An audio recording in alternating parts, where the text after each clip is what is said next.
Honestly, darling, I need everyone to sit down, take a breath, and listen carefully.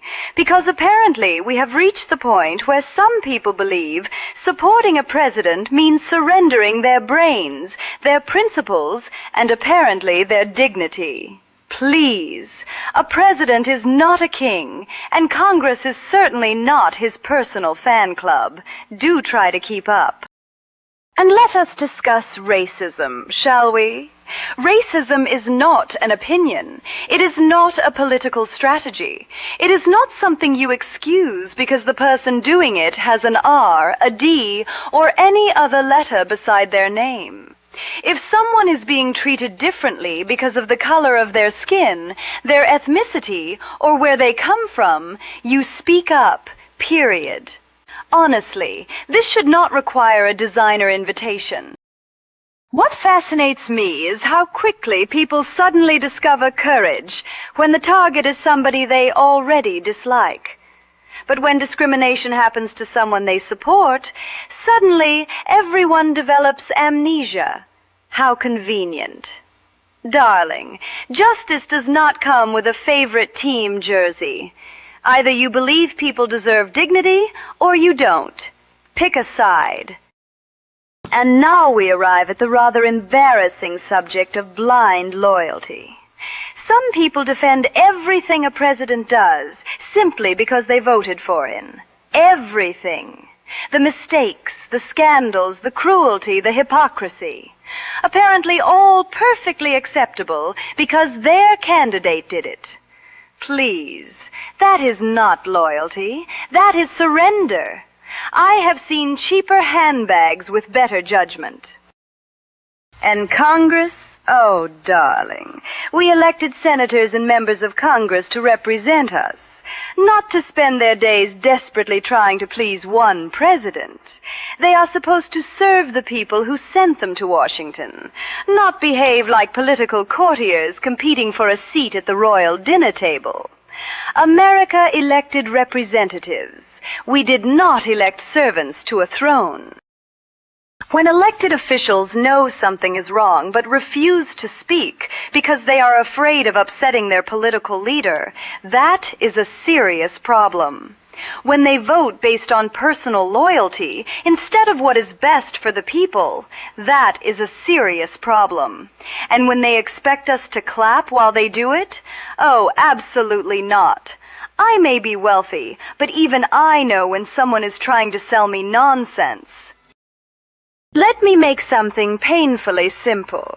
You can love your country and criticize your president. You can vote for someone and later admit they were wrong. You can support a political party and still hold its members accountable. In fact, darling, that is what adults do. Blind obedience is for cults. Democracy requires people who can actually think. And if politicians turn against the people who elected them just to remain loyal to one powerful personality, then voters have every right to remember that behavior. Every single vote matters. Every broken promise matters. Every decision matters.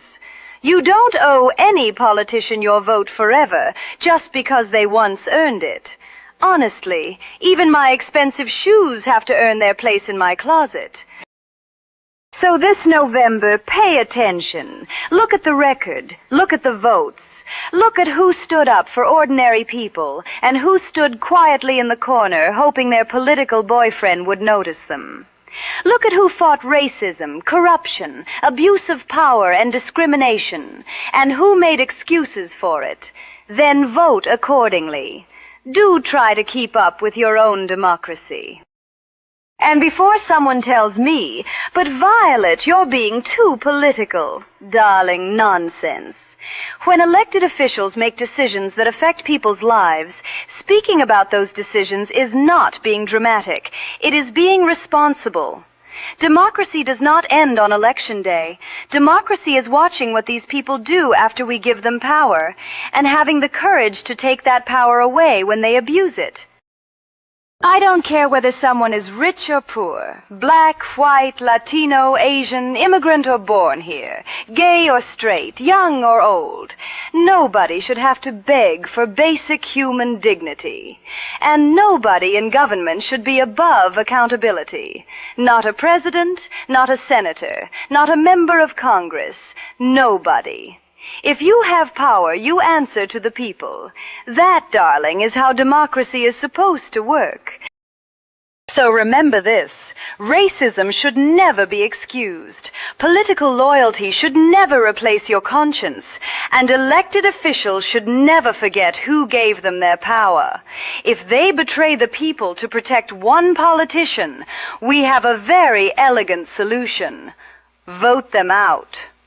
Honestly, darling, democracy belongs to the people, not to some political ego trip. Now, if you enjoyed watching me say what everyone else was too polite to say, follow, like, and comment for more Violet VANE. Thank you.